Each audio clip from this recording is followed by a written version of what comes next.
ನಾವು ನಮ್ಮ ಸ್ಟೇಟ್ ಆಗಿರ್ಬೋದು, ಅದೇ ರೀತಿಯಲ್ಲಿ ತಮಿಳುನಾಡು ಆಗಿರ್ಬೋದು, CWRCದು ಕಾನೂನು ಪ್ರಕಾರ ನಾವೆಲ್ಲರೂ ಅದರಲ್ಲಿ ಭಾಗಿಯಾಗಿದ್ದೀವಿ. ನಾವು ಅದನ್ನ ಪಾಲಿಸಲೇಬೇಕು. ಬಟ್ ನಾನೇನು ಲಾ ಗ್ರ್ಯಾಜುಯೇಟ್ ಅಲ್ಲ.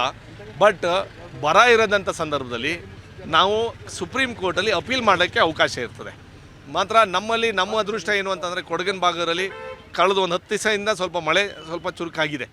ಆ ಚುರುಕಾಗಿರೋದ್ರಿಂದ ಹಾರಂಗಿ ಆಗಲೇ ತುಂಬಿ ಹಾರಂಗಿಯಿಂದ ನನ್ನ ಅನಿಸಿಕೆ ಇನ್ಫ್ಲೋನು ಔಟ್ಫ್ಲೋನ ಮ್ಯಾಚ್ ಮಾಡಿಕೊಂಡು ಔಟ್ಫ್ಲೋ ಬಿಟ್ಕೊಡ್ತಾವ್ರೆ. ಅಂದರೆ ಆ್ಯಾವ್ರೇಜ್ ಆಗಿ 1200 1500 to 2000 cusecs daily inflow outflow ಮಾಡ್ಕೊಂಡು ಮ್ಯಾಚ್ ಮಾಡ್ತಾವ್ರೆ.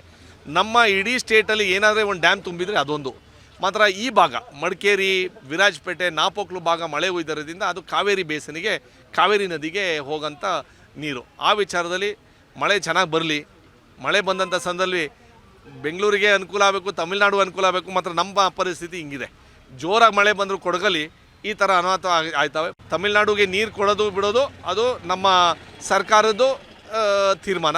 ಬಟ್ ನಮಗೆ ಹೆಂಗೆ ಅಂತಂದರೆ ಮಳೆ ಚೆನ್ನಾಗಿ ಬಂದರೆ ಈ ಸಮಸ್ಯೆನೇ ಆಗಲ್ಲ. ಮಾತ್ರ ಬರ ಬಂದಿರೋದ್ರಿಂದ ಈಗ ನಮ್ಮಲ್ಲೂ ರೈತರಿದ್ದಾರೆ. ನೀವು ಹೇಳ್ದಂಗೆ ನಮ್ಮ ಅಚ್ಚುಕಟ್ಟಿದೆ, ಹಾರಂಗಿ ಅಚ್ಚುಕಟ್ಟಲ್ಲಿರ್ಬೋದು, KRSಯಿಂದ ಅಚ್ಚುಕಟ್ಟುಗಳಿರ್ಬೋದು. ಆ ವಿಚಾರದಲ್ಲಿ ಆ ಭಾಗದಲ್ಲೂ ನಾವು ನಮ್ಮ ರೈತರನ್ನು ಕಾಪಾಡಬೇಕು ಅಂತ ನಮ್ಮ ಆಸೆ ಇದೆ. ನಾನು ಮುಖ್ಯಮಂತ್ರಿಯವರಿಗೆ ಮನವಿ ಮಾಡ್ತೀವಿ, ನೀರಾವರಿ ಸಚಿವರಿಗೂ ಮನವಿ ಮಾಡ್ತೀವಿ.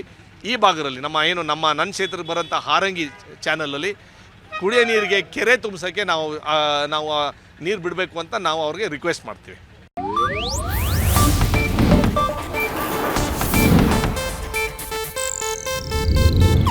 ಇದು ಏಷ್ಯಾನೆಟ್ ನ್ಯೂಸ್ ನೆಟ್ವರ್ಕ್ ಪ್ರಸ್ತುತಿ.